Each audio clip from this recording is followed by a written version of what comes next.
罩的每一片都是非常认真、严谨的使用，绝对没有暗杠。我妈妈从小就告诉我们，自己吃剩的才要给人家，跟省吃俭用，帮忙邻居、帮忙有困难的人才是高贵的情操。台湾从一开始就禁止口罩出口，一开始就努力生产口罩。一方面我们就是自己努力，那一方面也是省吃俭用，所以从7天2片、3片、4片到现在14天9片，也是不敢挥霍浪费，一步一步的给国人方便，同时也是节约使用，来帮助世界上有需要的人。我们台湾人这种爱心跟高贵情操，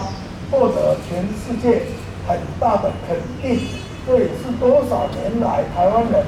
一代交一代所留下的珍贵资产。希望国人珍惜，也希望好好运作。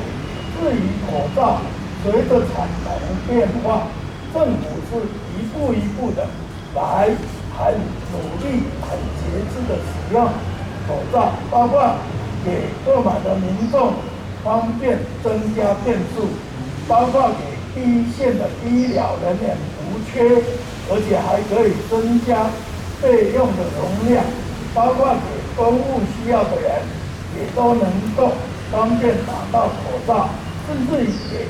要频繁出入医院有重症的患者也都能够拿到口罩。政府对口罩的每一片都是非常认真、严谨的使用，绝对没有暗杠。甚至于陈时中部长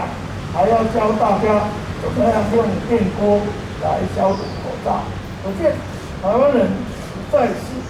大家相信政府，政府也很严谨的，一方面努力生产，一方面谨慎使用，一方面有效运用，一方面把爱心给世界需要的人。这都是今天台湾的防疫政策，或者向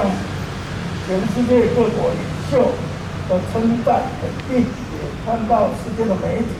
大幅报道，甚至像比尔盖茨或者像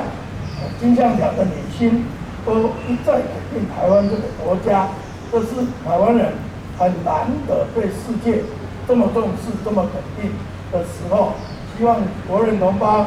大家都珍惜身上有全世界最稳定、最便宜的口罩，同时相信政府，政府也绝对不会暗杠滥用，请大家放心，谢谢。